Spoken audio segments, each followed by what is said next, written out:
IFT Colloquium. So as usual, let me introduce a bit our speaker. So Thomas got his PhD in physics in Germany, in Göttingen University in 2018. But in his CV, he emphasized that in 2016 already joined ICTP-SAIFR for a school. So I guess he had very good time here since he put in the CV that school in biophysics. Then he had a postdoctoral appointment in neuroscience in the Max Planck Institute for Dynamics and Self-Organization. And then in 2018, he moved to US, where he was a postdoc in Princeton between 2018 and 2022. Then became an associate research scholar, still in Princeton. And very recently, in January this year, he moved to University of Delaware, where he's now an assistant professor. So quoting from his website, his mission is to link mental capacities to cellular phenomena at the microscopic level. And to do so, he used animal models. And among them, one point that really captured my attention is that they train mice to perform complex tasks in virtual reality, which is quite amazing. So the talk of today is more or less based on, it's related to this, and the title is Insights from Classical Field Theories for Neural Networks in the Visual Cortex. Thomas, the floor is yours. Thank you. No, Thomas, Manuel. Don't worry about it. Right, so thank you for coming. Some of you have been to the school already, so you have heard me talk for 3 hours already, but I hope there are at least a few new things in this talk. I think I'm on. Can you hear me? Yeah. So the folks who have been to the school will recognize some of the content of the slides, but I hope there will be at least a few new twists in addition to it. The other change that I have made relative to the school is I try to cast the work that I do into a language that I believe will align more with a specific audience here and allow you a little bit of a glimpse into work that's happening just a little bit outside of the domains of traditional physics. Before we jump into the talk today, I want to show this picture from 2016. And some of you might actually recognize one another because you might have been in the audience. I'm in this picture too. You see where I am? I looked very different. I was doing theoretical physics back in the day, so my hair was a little bit different. Let me try to find my mouse here. I'm this guy here with a white shirt and the very fluffy hair. So that was a long, long time ago. But I remember the summer school fondly, and some of the folks who I met there are still very, very close friends of mine, and we have kept in touch over all of those years. So keep up the great work, and thank you again for having me. It is a true pleasure. Okay. Let's start with the science then. The title of my talk was Insights from Classical Field Theories for Neural Networks in the Visual Cortex. And for this specific audience, I thought I should first focus on neural networks in the visual cortex. And, well, what is visual cortex and what do neurons in this brain area do? To talk about that, let's travel back in time around 50 years to a set of by now very famous neuroscience experiments that were done in the labs of David Hubel and Thorsten Wiesel. They took an animal, in this case it was a cat, and presented to that animal a screen that had a striped stimulus, kind of like that, a pattern of bright and dark bars. And while the animal was exposed to that stimulus and the cat was anesthetized, they recorded the electrical activity of neurons in a brain area that is tasked with processing visual scenes. And the way this is done is you insert a thin electrode into that brain area, and with that you can record brief pulses of electrical activity, like 5-6 milliseconds long. They're called action potentials, and you can hear these discharges. And when they measured the electrical activity of these neurons in the visual cortex as a function of the orientation of the stimulus, they discovered that neurons have this odd property that they are orientation selective. So in this graph on the left, you can see the stimulus orientation. So that is the direction of the wave vector. On the right, that is an electrical trace. Every vertical slash is an action potential discharge. And you will notice that around here, the firing rate is highest for this particular cell. So this neuron is selective for a vertical stimulus. That's what the name comes from. It was the first time ever that electrical recordings have revealed a fundamental functional property of the nervous system. Back then, not much work had been done yet, and with these microscopes, microelectrode array, people discovered for the first time that these neurons might actually care about something very specific in the visual world. All right, so these were individual neurons, and one would naturally wonder, well, what about all the other cells? I just showed you one random example. There are way more neurons in the brain.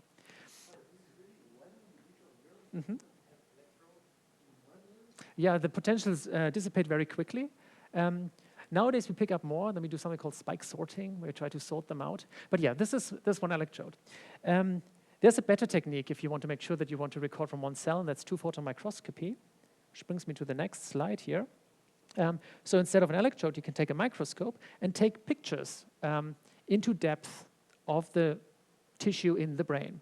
You can see here a couple of slices, 130 microns deep, 150 microns deep, 170 microns deep, and so forth. Every colored dot is a neuron, and the color with which the neurons are filled correspond to their preferred orientation. So down here is the color bar. That means all the neurons who are printed yellow prefer an orientation that's around 45 degrees left-leaning. All the neurons who are colored blue prefer kind of the orthogonal orientation to that. And the remarkable thing is, first of all, many neurons are orientation selective. Like most of the cells in this three-dimensional volume of tissue have this property. And if you project them all down, you can see how dense they are. And the second remarkable feature is there's a point in the middle where the preferred orientations are organized in a very peculiar way, kind of smoothly around it, where if you go from one side of this defect to the other one, the preferred orientation jumps by 90 degrees. In the field, these are called pinwheels because they look a little bit like the pinwheels that one can play with. In our language, they're a bit more like a topological defect, like an electrical charge. If you integrate around these things, then you can count their respective number.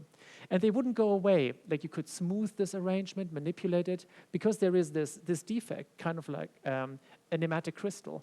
It can't just disappear. It can only annihilate with a charge of opposite sign. So that was the first remarkable discovery on the mesoscale. I brought a second example here, but it just shows the same thing. So there's a different two-photon image, and again, here the cells are labeled by their preferred orientation, and you can see the same microorganization. Okay, so we talked about single neurons, and we zoomed out a tiny bit to look into these groups of a couple hundred microns at a time. What happens if we look at this pattern of on an even grander scale? This is again done with optical imaging, but now we don't have single cell resolution anymore. Now we will just look at the large scale spatial patterns. A common method for that is intrinsic signal imaging. You illuminate the entire brain surface and look at the light that comes back, and that tells you something about the electrical activity. This is a data set from a tree shoe. And the raw data that you collect looks something like this, and if you process it a little bit to denoise it, you find a pattern like that. And now it gets really remarkable. So you can see that there's still this rule that holds that in a particular area, neurons have the same preferred orientation. So all of these green guys prefer this orientation. Then there's this system of these topological defects, the pinwheels, and there are apparently many of them. And this exists over many, many different millimeters. Okay, what are the key features of this layout? If you want to develop a science of these orientation maps, you have to quantify their properties somehow. The first feature that you can see here almost visibly is that there's a typical spatial scale associated with these patterns. So if you go from this green region to this green region to this green region, there's almost the same kind of distance between them. That is something one can pull out with tools like a wavelet analysis. So to do that, you would take a spot on this evoked activity pattern, multiply it with a Gabor wavelet. It's a product of, I have disappeared. We'll talk about this later. You construct this orientation map based on the stimulus pattern. If you zoom in, you get the pinwheels. There are two examples here. The second thing that I wanted to talk about, the wavelets, come now, and that is the typical spatial scale. The easiest analysis you can do is you can take these patterns, calculate the Fourier spectrum to get a sense of the spectral content. Here are two examples. This one is from a macaque monkey. This is from a galago. You see the raw data here, and this is the Fourier transform. Colors are the phases, so you can ignore that for now. What is important is that they kind of look like a ring. So the patterns are dominated by a typical spatial frequency. There are very few high-frequency fluctuations in the data, and there are very few low-frequency fluctuations in the data. And the same holds true for this data set from a very different animal. Just for me to understand, show a plot where if there's the horizontal stimulus, there's no electrical activity. Mm-hmm. Now, this plots are showing you have a signal, just the previous one, there's the input, the stimulus was like that. So my question is, what would happen if the stimulus was like this? Oh, it interpolates between the two. So the way you would do these experiments is you present a whole battery of these stimuli. And then based on that, for every pixel, you have like a whole battery. And then you compute what's called a tuning curve. We see an example a little bit later. And based on that, you can color in every pixel. Like you would find the largest response for this particular pixel was at 37.2 degrees. And then you color it with the associated color. And you do that pixel for pixel for pixel.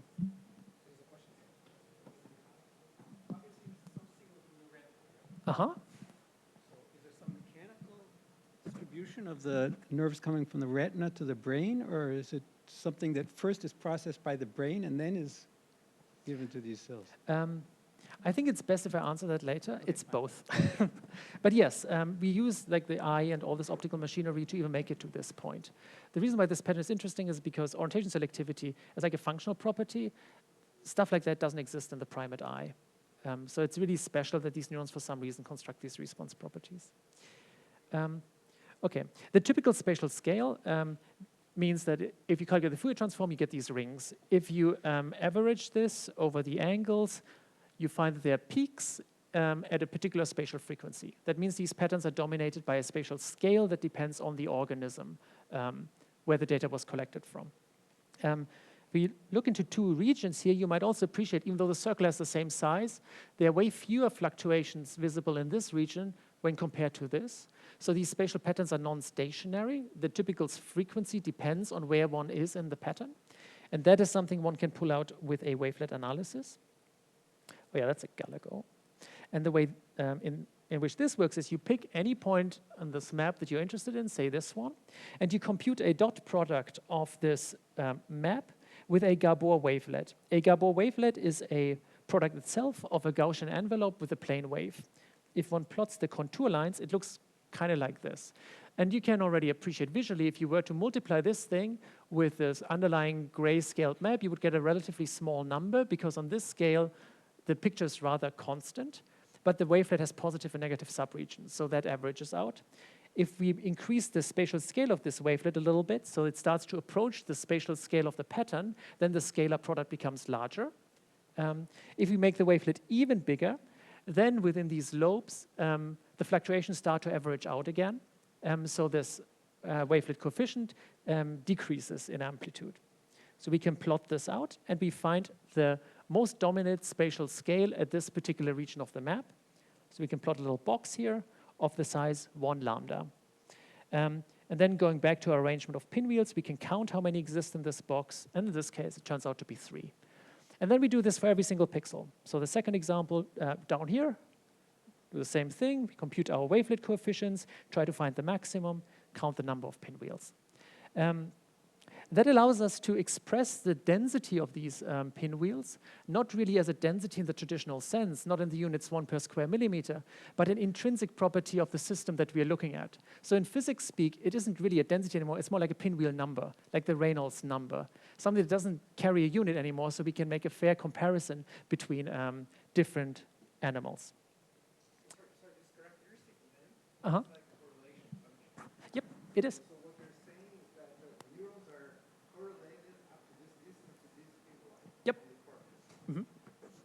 And that might be linked to the size of the neuron, developmental properties, the unique evolutionary lineage of the animals where they come from. There are many factors that determine the length scale that comes out of here. Okay. That's all I want to talk about neural networks, so about the data for now. Now let's switch gears a little bit and try to construct a language to describe these phenomena mathematically. And this is where the classical field theory comes in. A very clever idea of how to represent orientation maps was developed in the early 80s by Nick Swindale. And the idea is, if you take this tuning curve, we chatted about this previously, where you have the firing rate as a function of orientation, you have two important properties of this tuning curve. One is where the peak is, that's the preferred orientation of the cell. And the second important property is how much this modulation accounts for. So what is the strength of orientation selectivity? So you have one variable that is periodic and one that is an amplitude. And you can combine both very cleverly into a single complex number. And so every neuron is transformed now from a relatively complicated tuning curve into a single complex number. And in the picture that we take from the surface of the brain, we now have a different complex number for every single pixel that we're looking at. This is the section from... I mean, you say that the two variables are where the maximum is and the height of the maximum. Instead, the how can I say, the width of the bell is not relevant? You could use that too. It turns out that it's very much correlated with the tuning strength. So neurons that are well tuned usually have a narrow width. So it would be redundant information to some extent. Okay. Also because probably integrates to 1 in some sense, right? This is a rate, so maybe it's normalized in some way. Yeah. Okay, I see. Yeah. It's usually the maximum relative to the minimum, relative to the maximum plus the minimum. So it's a dimensionless thing. Just a curiosity, are neurons oriented in the brain? They have a preferential orientation? Neurons themselves don't. So if you look they're randomly oriented? Yeah, the way they actually look like, you could kind of see it in this microscopy picture. If you have a volume in the brain, let's try to do this 3D-ish, if I can manage that. Right. Then cortex, the surface of the brain, has multiple layers. A relatively important layer is layer 4 out of 6. This is where the cell body of the so-called pyramidal cells live. They're called pyramidal cells because they're like little triangles. And these pyramidal cells have an apical dendrites, that is a structure that extends to the surface of the cortex. So this is top, this is bottom. The whole thing is about 1 millimeter, give or take, depends again on the species. And then we have basal dendrites that live at the bottom. And with two-photon microscopy, you essentially cut a slice through this volume, and this is where you collect your data from. This is why in the two-photon picture that we saw, many of these cells look like little donuts, because you literally slice through them. The width of this imaging thing in two-photon microscopy is only like 3 microns typically. It's much smaller than the size of a cell. And if you were to look on the same volume from the top, then these dendrites would go isotropically in most orientation. There are rare cases when it's mostly axons where a neuron projects further away and then it forms a patchy connection to a distal region. But the dendritic computations are typically quite isotropic. Right. So there is some symmetry breaking here. Yes, and we will talk about how this unfolds with our model. Okay, first step, complex field. This turns our problem into a field theory. So how do we come up with the right equations to describe how Z develops over development or whenever an external stimulus is applied of sorts and so forth.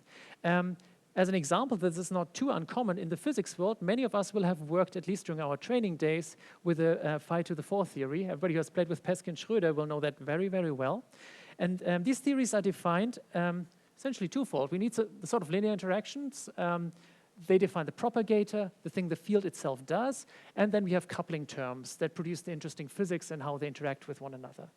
Now we want to apply the same concept to our complex field in the brain. So we have some homework to do. We have to figure out what are the linear interactions, what's the propagator like, what are the dynamics like that we want to observe, are they Lagrangian, are they variational, and then what are the key low-order nonlinear interactions that determine the structural layout of these complex fields. Oh, yeah. Stopping you again. But, I have a more basic question, which is, you're trying to characterize the neurons by the orientation, some theta And the amplitude, angle. yeah. But that's just one type of image. There could be, Yep. for example, what do they do if they see a circle? What do they do if they see? So why is this relevant? Why are they It's just really the starting characterized? point. No, I understand, but why is this a good starting point? Oh, well, because easy to quantify, and we can compare it with the data later. The other tuning properties that neurons have, color preference, for example, or preferred spatial frequency, they will also form fields like that, and we can couple their development to one another. In the second half of the talk, we'll see one example where we do all that, and we have a slightly more complicated response space. But this it helps to understand what's going into the underlying theory. Okay. Let's start with the linear interactions. We had seen from the Fourier spectrum that these maps are dominated by a typical scale. So what kind of linear interaction produces a typical scale? And all folks who have ever done pattern formation will have heard of the Swift-Hohenberg operator. The guy looks like that. And whenever you have that as a linear interaction in a system like that, you get a typical scale. Now when you look at this with like the 4th power of the derivatives and a couple parameters, you might wonder, why on earth does that produce a typical scale? it's not exactly transparent what is happening here. But if you guess a solution to this kind of operator, namely a plane wave, e to the ikx plus some time dependency, then you will notice that the derivatives with respect of time and space just become parameters, and our equation becomes polynomial. In different words, the growth rate of these modes depend only on the spatial frequency that the mode has, relative to these two parameters, kc and r.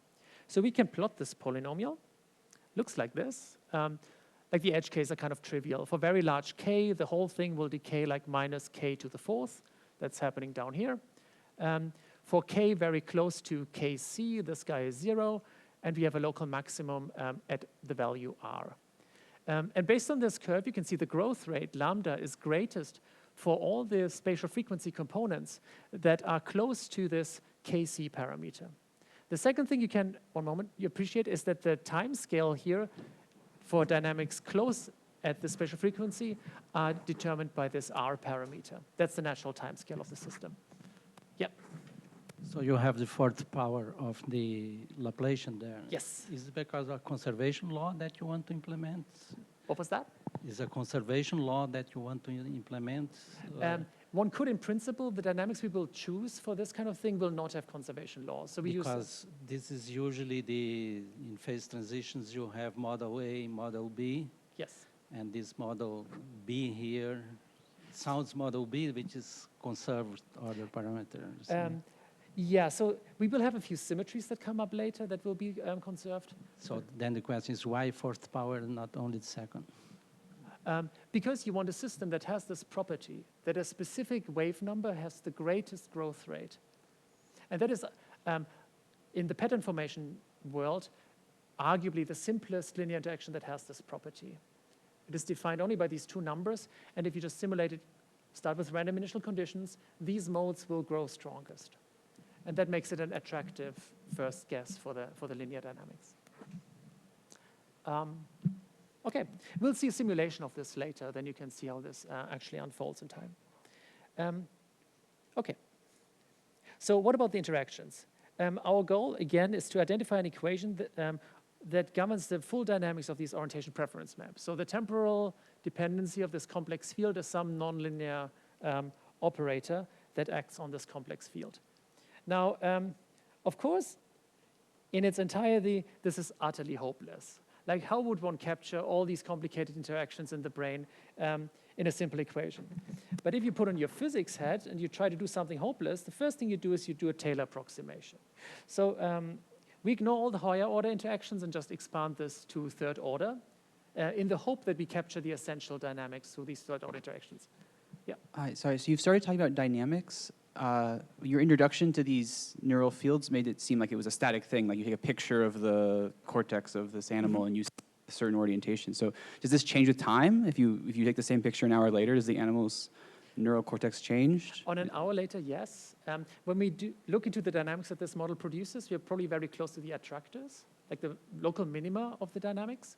But these timescales could very well be developmental timescales or describe how the system changes over time. When these orientation preference maps form in the first place. Because animals are likely not born with them. Some of these neurons start to wire up with one another. There are certain rules about how this actually works. And this could be linked to the time evolution of these maps. Okay, so we expand this to third order. And now we need just two more ingredients. Here, powers of the complex field. So that all makes it a little bit easier, but of course there's still a whole zoo left of cubic interactions in the complex field. We can constrain this a little bit further. First, as one does in physics too, we use symmetries. The first one is translation symmetry. The dynamics that we construct here should be independent, whether they be executed in this little cube of brain matter or this little cube of brain matter. So we don't want an explicit dependency on position in the brain. The same holds for rotational dynamics. If we rotate the entire arrangement of this field, we still want the same dynamics. We want a global phase invariance, so if we change all the orientations by the same number, We don't really want that to influence our dynamics either. And finally, we want our third order interaction to be permutation symmetric, so it doesn't matter where we plug in our complex field. Mm-hmm. Why should we depend on that notation if you have, your neurons are pointing somewhere? The neurons don't point. They have a preferred orientation, but that is in stimulus space. It's not in the brain. And this rotation invariance that is supposed to be rotation invariance on the surface of your brain. So the brain itself, like these guys, don't have a preferred orientation. The dynamics that govern how they wire up with one another shouldn't be biased in a particular way, even though there is symmetry breaking happening at some point, and that gives rise to orientation selectivity. Great question. The brain is not translation invariant, so why should it be invariant? Approximately. Approximately, what approximation is it? Translation invariant? As I mentioned, like it doesn't matter whether we look at this neuron here or this neuron here. There's no explicit dependency on where we are in this part of the brain. But I thought the brain has different regions. It does, but we only talk about the visual cortex here. So that's the primary area that receives inputs from the retinothalamic fibers.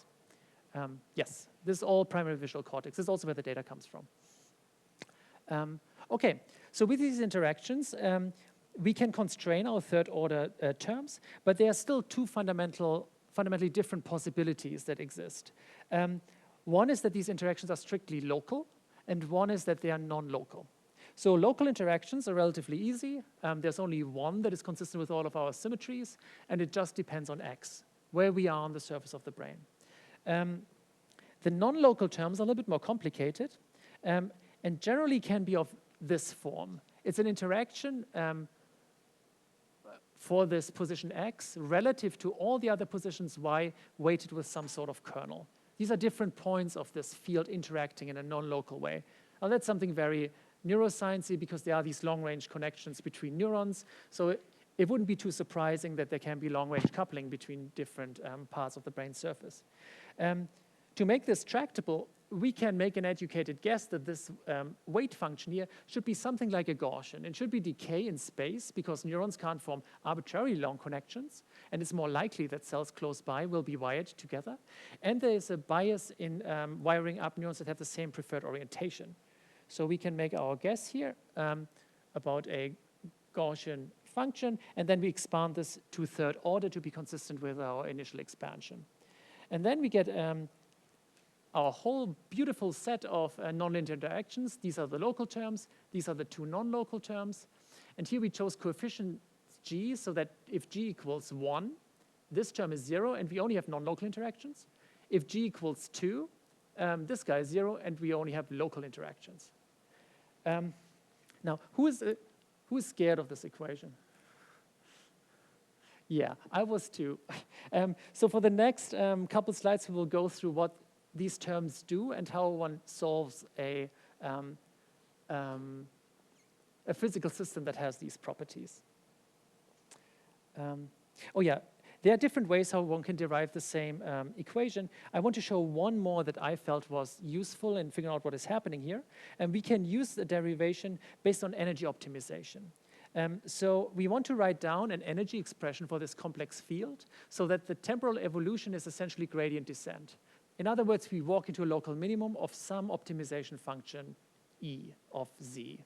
So that's just a number that is assigned to every configuration. There are a few terms that go into E. The first one is, again, our spatial derivative to the fourth power construct. That is a formulation that gives the same dynamics as the Swift-Holmberg operator. That produces a typical scale. The second term we need is one that, depending on the choice of this U and the R, enforces a typical expected value. Otherwise, the field might just go to 0. And the last term is the non-local interaction, where based on some weight, again, we usually use a Gaussian here, maximize the diversity. So we want this Z of X and Z of Y, the different tuning properties at two spots on the surface of the brain, to be as diverse as possible. Yeah, this is not Lagrangian dynamics. Again, here's the full dynamical equation, and this is if you derive the same thing from these energy functionals. You get exactly the same thing. Okay, so what does this do?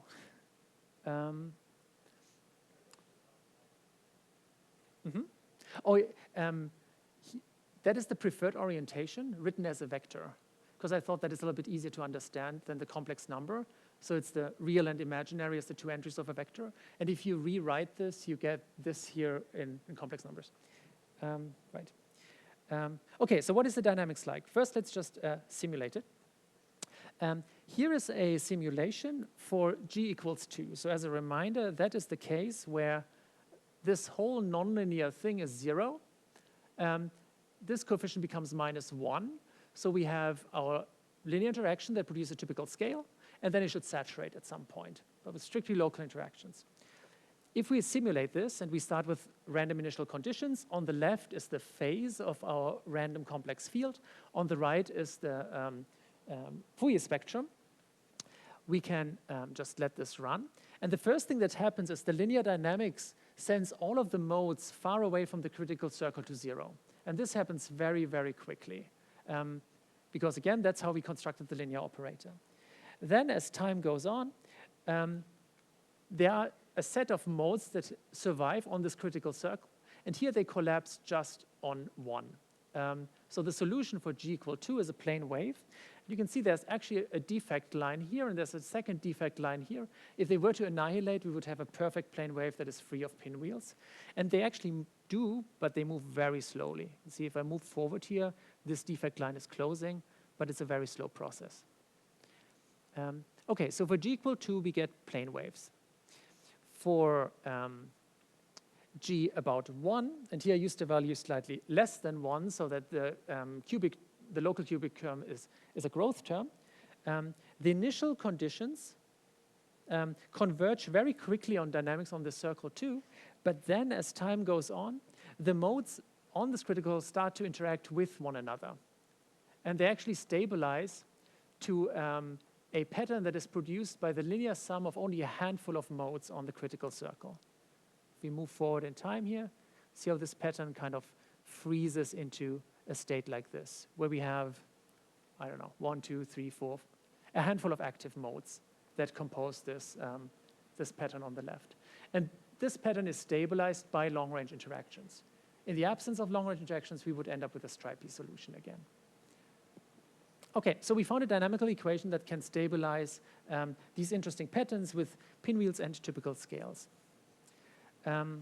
If we compute the pinwheel density in these objects, we find that the pinwheel density of them is very close to 3.14. It's actually pi exactly if one does the math, but only in this regime of long-range interactions. In the absence of long-range interactions, again, g equals 2, all these pinwheels annihilate, and we end up with patterns that are essentially just stripes that don't have any defects in them.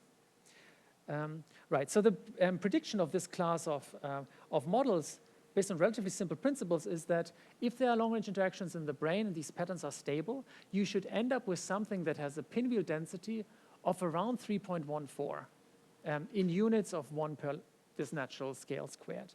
And now that is something we can test in the experiment. I'll skip this for now. Yeah, that is the mathematics that underlies it. That's how one derives the pinwheel density of pi. In the limits of many modes, it is actually exactly pi.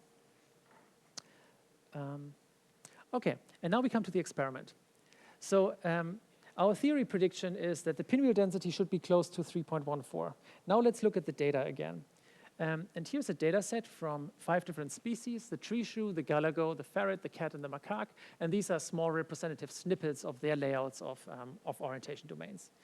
And we can start to quantify them. The first thing we can measure is how many of these pinwheels exist per square millimeter. So this is a real physical unit. You can just make that measurement with your microscope and you get a number. Every symbol here is one animal, and the size of the symbol corresponds to the area that went into that microscope picture. So the larger the symbol, the more columns went into that measurement. And you will notice, well, this is all over the place if we plot the pinwheel density as a function of, for example, the body weight. Now if we measure the column spacing, the typical periodicity of this pattern, this too seems to be all over the place. So tree shrews have a smaller column spacing, cats have a particularly large column spacing. But now if we express the pinwheel density in units of this column spacing, they all collapse on this line of very close to 3.14, and it doesn't even matter what kind of species we are looking at. This was first described in 2010. Here I've just added more data points that weren't available back then. And it led to this fantastic coverage for the Science article of pi equals visual cortex. It's also cool that in the published record, the prediction of pi came before the measurement. It's a little bit rare to see that spaced out with a couple of years, that somebody did the math and then later somebody went in and actually measured that. And since the early measurements, folks, including myself, have tried to find interesting deviations from 3.14 and what that can tell us about how circuits in the visual system operate, in the primary visual cortex. So in the previous figure, I showed you 5 species: ferrets, cats, macaques, tree shrews, and galagos. And you might wonder how they are related in an evolutionary sense. Here's a little cartoon of mammal evolution. We are here among the primates. Our sibling group of animals, the Scadentia, contains the tree shrews. Back in the darker ages, our ancestors were very small, arguably nocturnal animals that lived in the dark. And even before that, a branch came off to which the modern carnivora belong, ferrets and cats. And our ancestors down here were so small that it's very difficult to imagine their brains to have a complicated system of orientation domains in them.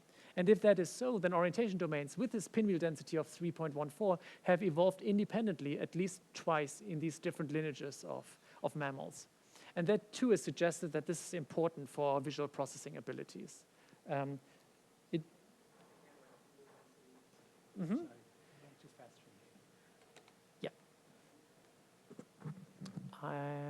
I think this guy here.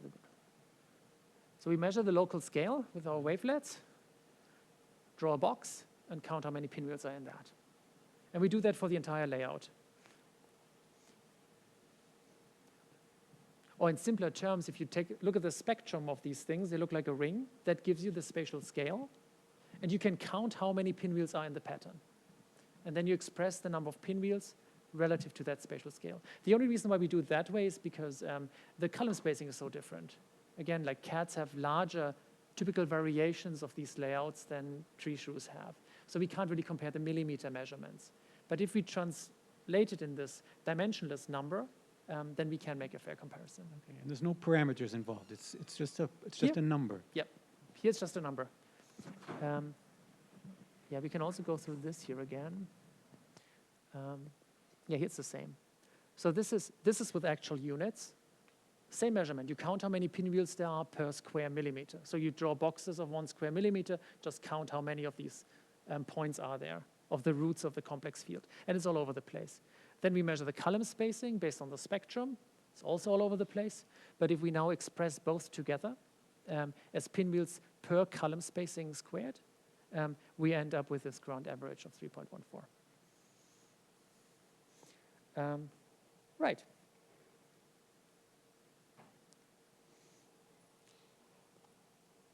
Okay, so this seems to have evolved multiple times independently, but it could be extremely informative to figure out an example where we have significant deviations from this pinwheel density of 3.14.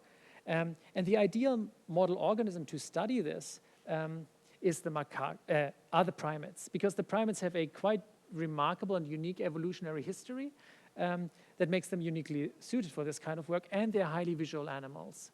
They really care about the visual world to interpret the stuff that they see around them. So your model depends on this parameter G. Yes. So this value of 3.14 is for all values of G? Yes, almost. I skipped it here. You can compute analytically the ground states of the model. That is the solution space, so to say. This is the G parameter, and this is the scale of these interactions. And for a large portion of this space, the solutions really are just plain waves. They don't have any pinwheels in them. But in this regime of smaller G, again, where the non-local interactions are important, and large interaction ranges, so these Gaussian kernels that make spots interact become large, patterns become stable that have more and more active modes in them. And the larger you make sigma, the more active modes can exist in these patterns. And these are the analytical ground states. There are parts here where, so the 4 mode can still be a local minimum in the 5 mode region here if we do numerics. I'll show you an example in a bit, and this is something that one has to consider because the numerical examples will, depending on your random initial condition, just walk into the next local minimum. But with the analytics, we can track the exact ground states of this model. So yeah, in this regime here, once we have sufficiently long interactions, 1 or 2 wavelength and a sufficiently small g, we end up with many modes on the critical circle, and these generically have a pinwheel density of pi. That's this plot here. So this is the number of modes on the critical circle, and once we are above a dozen or so, we get very, very close to pi. Okay. Okay, now let's challenge it in the primates. Here, 4 examples of primates. These are 2 macaque monkeys. One is a Japanese macaque monkey. They like to sit in these hot springs. The galago is a night-dwelling primate who's a hunter, the old monkey too. So these live in very different visual environments, and arguably this might have had an influence about the wiring in their visual cortex. So as the first step, we will have to look at the arrangement of pinwheels in their brains. The second thing that's cool about primates is they don't just have orientation selectivity organized in these smooth maps. They also have a real valued fluctuation that's called cytochrome oxidase expression. So here's an example from an old paper. This is literally a staining. So you slice your brain into a thin slice and stain for cytochrome oxidase. And then you find these dark spots and these brighter spots. They're either rich or poor in cytochrome oxidase. And with an electrode that you push along this brain surface, you can look at tuning curves. So this is the firing rate as a function of the angle. So everything that looks elongated is orientation tuned. So there's an orientation tuned neuron here, an orientation tuned neuron here, then a few very poorly tuned neurons here in this CO-rich area. And then we have, again, well-tuned areas where there's very little CO expression. This led to the conjecture that whenever there's a lot of CO, orientation tuning is not great. So these 2 layouts seem to be coupled with one another, even though orientation selectivity is a complex field, and this thing is just a real valued grayscale thing of how much cytochrome oxidase exists. What's also great about them is we can measure them in the same animals. So here's an example data set from a macaque monkey. This is the layout of orientation domains, and this is from exactly the same region, the layout of cytochrome oxidase blobs. And now we can construct a slightly more complicated theory where we have our complex field making orientation domains and all of that business, a second field that is making the cytochrome oxidase pattern, and then we couple them with one another, trying to optimize this interaction. So we want to produce an inverse correlation where strongly orientation-tuned cells exist only in regions with very little CO, and vice versa. Is there a reason to look at the CO blobs, like from the Yes, physiological point of view? I skipped over that a little bit. Cytochrome oxidase is associated with color vision, and color vision is particularly diverse among primates. So the galago and the old monkey are truly colorblind. I mentioned this earlier today in the school, whereas macaques and we too are trichromates. We usually have pretty good color vision. These cytochrome oxidase blobs also are a primate speciality. Tree shrews don't even have them. So finding a pattern like this that also has a typical spatial scale but is real valued and seems to interact with a complex field is kind of an ideal sandbox to see whether interactions lead to interesting effects and how these fields are organized with one another. Okay. That is a brief history of the primates. I'll skip this for now. Suffices to say the primates have had an insane history and did really, really well for themselves, particularly in the last 35 million years. And the fact that they are split between the New World lineage in South America and the Old World lineage in Africa just made this whole diverse of primates even wilder. Okay. Joint optimization model. So how do we build something like this? And it's actually not too difficult. We now write our joint energy as the product of the free fields for this complex field, the free field for our cytochrome oxidase field, which is real valued, and some sort of interaction kernel. And then we try to solve that. We already know the principles that went into this. This energy expression tries to maximize diversity in the orientation layout with these long-range interactions. For the cytochrome oxidase layout, we want a field that produces a typical spatial scale. We will do this with the Swift-Holmberg operator again, and a typical amplitude. And then we choose an interaction that reflects Margaret Livingston's observation, where the amplitude of the orientation preference and the CO expression should be anti-correlated. So whenever this guy is large, the tuning is large, we want a small value of cytochrome oxidase, and the number is small, or vice versa. So this would optimize the interaction between these two fields. Okay, so if the coupling goes into both directions, one could assume maybe one could hypothesize that maybe there are informative deviations in the pinwheel density already in primates. So that's the first thing we checked. But if you do that, again, you just find 3.14, and there's nothing special about the galago, the old monkey, or the macaque. That already simplifies our model a little bit, because that means that the solutions for this complex field are essentially the same that we had found with our free model previously. And that makes the interaction from the orientation domains to the cytochrome oxidase field unidirectional. So we still have the, this free behavior of the cytochrome oxidase field and this coupling, but it only affects the pattern formation process for cytochrome oxidase and not the other way around. Otherwise, we would have observed deviations here. And that also simplifies the math that we would have to do. Because now we just construct our free field for CO, add the interactions, and look at what it converges to. Here again, if we write down the energy expression, is our good old friend, the Swift-Holmberg operator that produces the typical scale for the real valued field. Then we have a quadratic and a quartic interaction. They produce a typical expected value so that we don't run into 0. And then we have a parameter here that breaks the symmetry between positive and negative numbers, and that can be used to produce a bias in the CO field. It does. Mm-hmm. It's a discovery. So I think nobody really saw that coming, but because CO is measured from histology, so you take the brain out, you stain it, you take pictures, and you measure it. And orientation selectivity is a functional property, so like the animal's looking at a screen. Yeah. And then you just correlate the two. It is something that just came out later that they're actually the same. And to jump ahead a little bit, this is what makes this optimization problem so interesting. You try to have a complex field with a typical spatial scale and a real valued field with the same spatial scale, but the interaction term is so that you want the absolute value squared of the complex field to be similar to the CO field, this guy here. That is where this frustration comes from. If this was just a Z times C interaction, you could just solve it. But because you have a third order interaction here, there is no perfect solution possible. Otherwise, you would have to adjust the column spacing. And that makes it an interesting problem to treat analytically. Okay. Oh yeah, I should have corrected that. So once you have the energy level, we can do variational dynamics to find the minimum. We have one coefficient here that scales the free dynamics, and this here is the interaction term. This should be a Z. I'm sorry that I put a psi here. So this comes from here. Okay, and this is something we can simulate. First, let's look at the free CO dynamics. So let's put the interaction to 0 and just explore what this equation does. Let's do it numerically, because that's easiest to see. And the first run is we set our coupling coefficient to 0.5.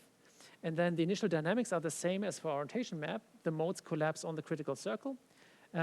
But then we end up with a solution that is just a stripy pattern. But because they have to be real valued, the solutions are actually a little bit different, because now there are two modes active on the critical circle, because a cosine or a sine is e to the ikx plus e to the minus ikx. So enforcing real valued solution produces two active modes on the critical circle on both sides. ECPs don't have that property. If we make this symmetry breaking parameter larger, initial dynamics are exactly the same, but then the patterns that become stable are hexagons. And this is another very common thing in pattern forming systems. If you have a symmetry breaking parameter and you adjust the magnitude, you often end up with either stripes or either hexagons. So these are the free fields. And now we add to it this influence from orientation selectivity with coupled dynamics. example is here. So this is one of those solutions from the standard model, the free complex field. There's some math you can do to figure out which modes of the CO field would become active based on that arrangement. Some clever geometry. And if you simulate that numerically, you can confirm that there's only a small set of active modes in these CO patterns, and it depends on the content of this complex field. Long story short, this is something one can compute in closed form by trying to optimize this. The numerics are just to validate that the system behaves as we think it should. I don't have the time to go through this in the colloquium. If you went to the summer school, you will recognize it. But I want to give you a hint of what the analytics are like, at least, so that you get a sense of how we can compute things like that and figure out which modes are active. And it's actually relatively simple. We make a clever ansatz for our solutions in that these complex fields are composed of amplitudes that have just a time dependency times plane waves that exist on the critical circle. So these now are fields, and if we put that into our complicated equations, we end up with a set of what are referred to as amplitude equations, which are just ordinary differential equations of these coefficients that scale the plane waves. For the cytochrome oxidase field, I wrote them with a B letter. So these are the changes in amplitude of these cytochrome oxidase modes. Based on this guy, the A letter, these are the occupied modes of the orientation preference field. One can look at these indices for a really, really long time and then discover that the CO mode is active if and only if within the ECP, the solution of the complex field, these two modes are active or these two modes are active. So they are triangle interactions on the critical circle. Okay. And based on that, we can also compute the best possible arrangement. So how good are these anticorrelations between these two fields? Depending on the number of modes, we get different values here.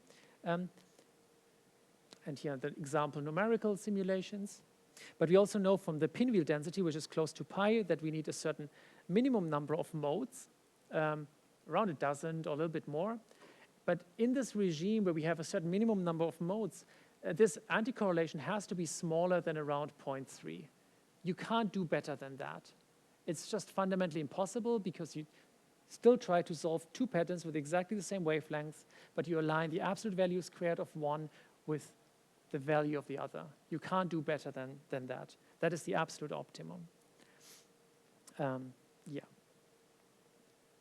Okay, and then let's just simulate this a little bit for the next 2 slides so that you see that this intuition actually holds. So here is a simulation for various numbers of this coupling parameter, kappa, and the amount of symmetry breaking.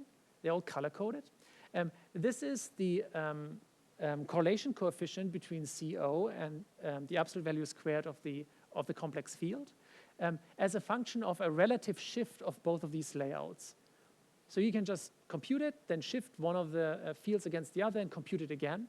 And if you have found an optimum, then this should be a minimum. That should be the best anticorrelation you can get. If you shift it against other, it just, you lose that. That's the first thing you notice. It actually becomes optimal. And the second thing you notice is irrespective of how much you crank up this kappa parameter, you can't do better than this absolute limit of the best possible arrangement between CO and orientation preference. We can also look at the solution space of this. Again, it's 2-dimensional between this coupling strength on the symmetry breaking parameter of CO. For small values of that, we saw a numerical simulation. You get either bands or hexagons. And when you crank up the coupling strength, you start to distort these guys until you produce irregular CO patches. Let me show you a movie of that because I think that is more helpful. Let's say we move up through this abstract line. We start at 0 coupling, just the free CO dynamics, and then we slowly crank up this coupling to the complex field.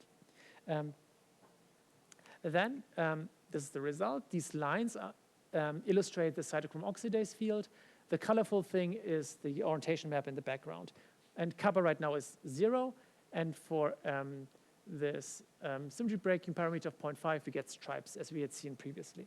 And now if we start to increase kappa very slowly, initially not much is happening, but then these stripes start to deform. They start to align with the, whoops, they start to align with the underlying orientation preference maps, trying to minimize this interaction so that the spots with high cytochrome oxidase fall towards local minima. But if we increase this further and further, you can see the whole layout kind of locks into this orientation that it just snaps into. And intuitively, you can also see that now there are these regions with high cytochrome oxidase expression that seem to align with these minima of orientation selectivity. So our optimization model did as it was supposed to.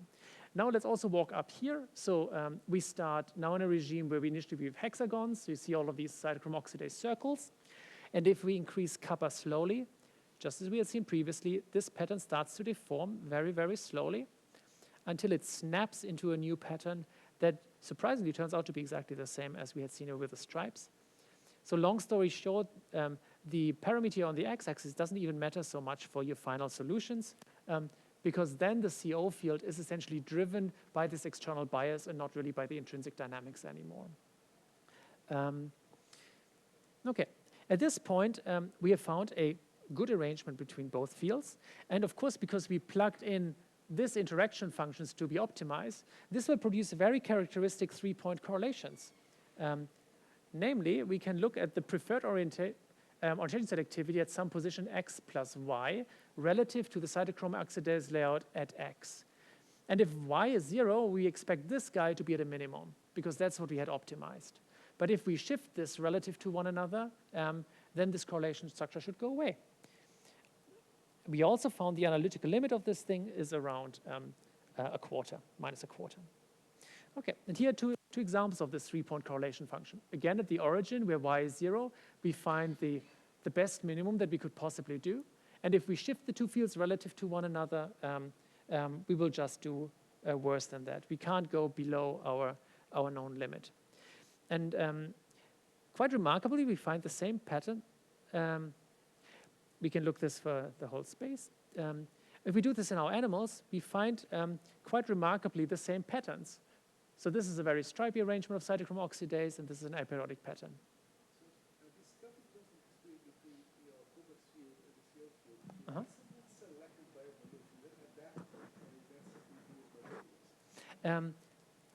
It is not adaptive.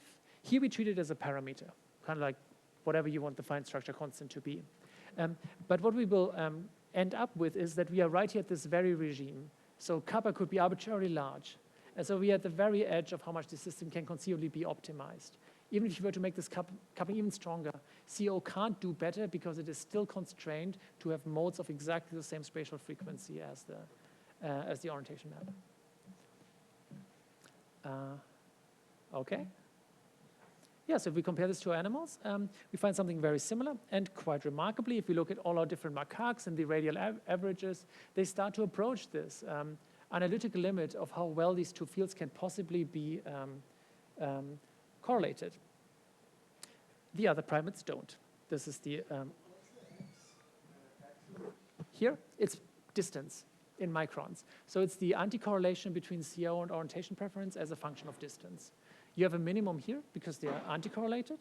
And then as you walk away, the correlation kind of goes down to 0 because then there's no relationship anymore when these two fields are shifted too far from one another.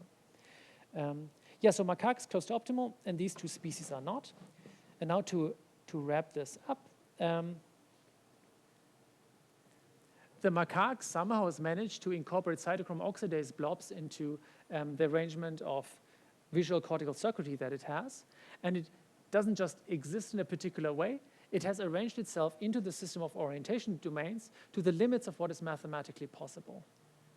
It doesn't just exist in kind of a haphazard arrangement, but this anti-correlation that exists in these animals suggests that it is placed such that you could not conceivably do any better in this regime where CO follows as the slave to the orientation preference system.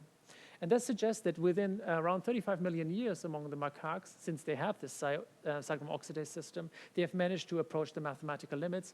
And that further suggests that there's a real tangible benefits to the macaque visual system to have this kind of arrangement between these cellular properties.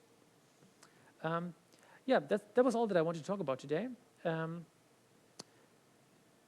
Yeah, more broadly, I think very cool science happens at this intersection of physics and biology. Many of our colleagues in biology have collected heaps of amazing data like this, but they're not really used to the style of thinking of how to cast this into the terminology of a model to make predictions of a quantitative nature with error bars and what is actually possible here.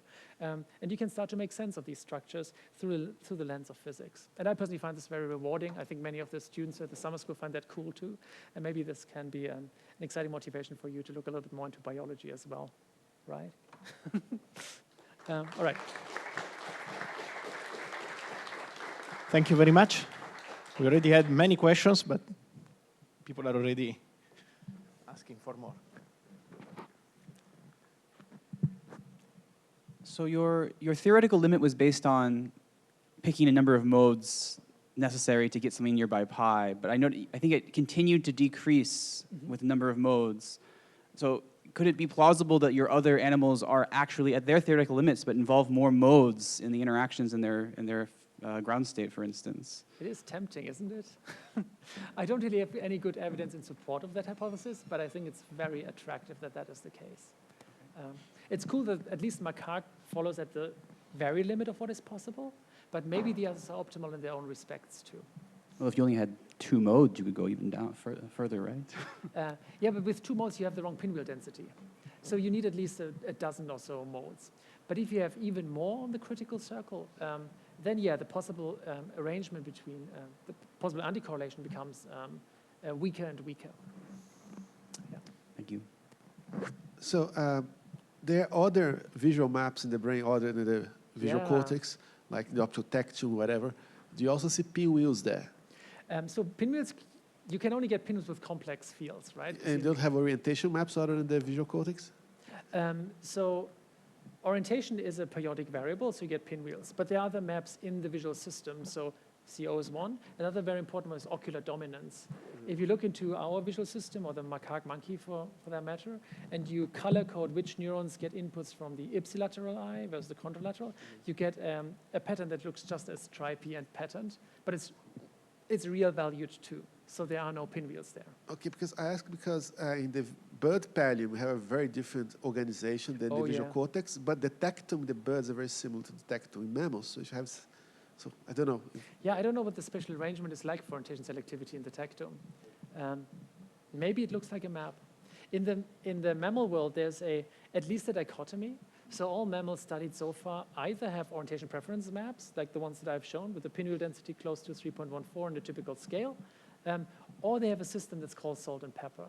So that's the arrangement in mice. Their neurons are still orientation selective, so if you zoom in and look at neuron here, it will have preferred orientation, but its neighbor in cortical space can have a very different preferred orientation. So it looks like a disordered system. It seems more glassy in nature. And you can produce that if you have inhibitor interactions that are pretty strong. So if you try to decorrelate neighbors, then you can have these disordered states. Whereas here, we have a smooth interaction function. And so neighboring neurons are relatively similar in the tuning properties, and we only have slowly changing variations. But you can capture both of these phenomena. About birds, I don't know. But it would be cool to look into that. Yeah, that's cool. So I still have the same question about the eye. So how the brain gets the signal, isn't that relevant in describing the physics, what's going on? I don't know. I mean, how does it know if it's vertical or horizontal without getting information from the eye? So that's obviously relevant. That's true. To measure pinwheels, you need visual stimuli. That said, recent work has shown that based on spontaneous electrical activity before eye opening, so many of these animals, like ferrets, are born with their eyes closed and blind. They're like little worms. But you can already measure electrical activity in their visual cortices and look at correlation structures. And very early in development, the correlation structure can be used to predict the orientation preference map after eye opening. Okay, so you think if somebody's blind, they're going to have the same development? No, what this suggests is that these circuits form over development. Okay. And then when the fibers from the eye or the thalamus arrive in the brain, the circuitry is ready to process it. It's like plugging in your connector to circuits that have formed over developmental timescales to accept these inputs and process them right away. Thanks. Yeah. More questions?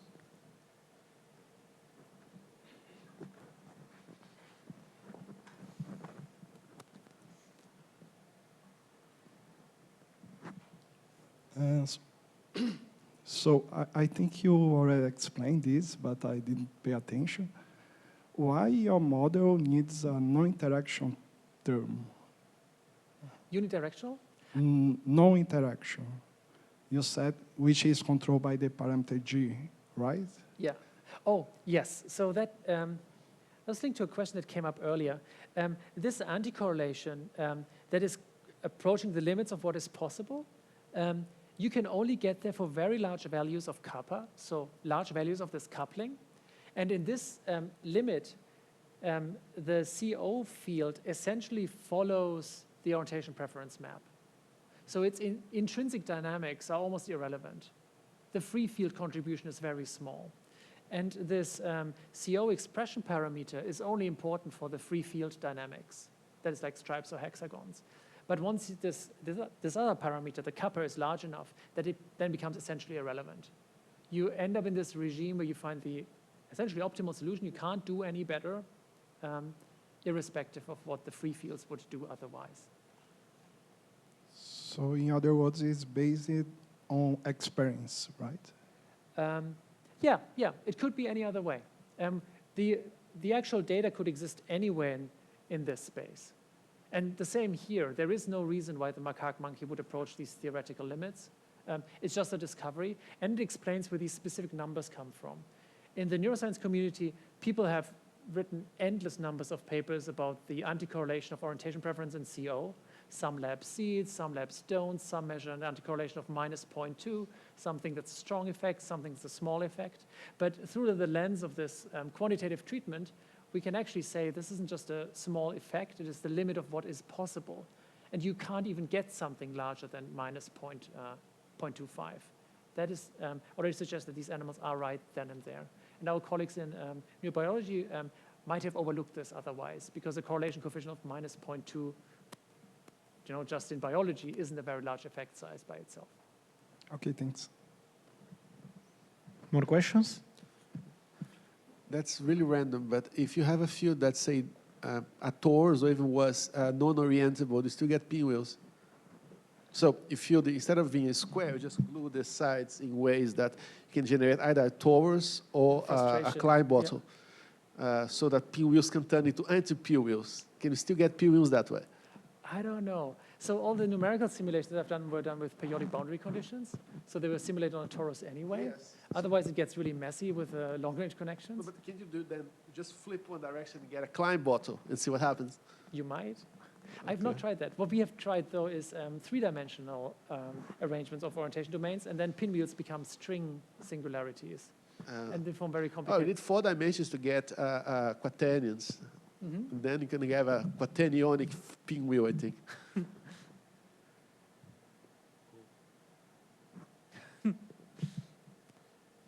More questions? If not, we can thank our speaker again.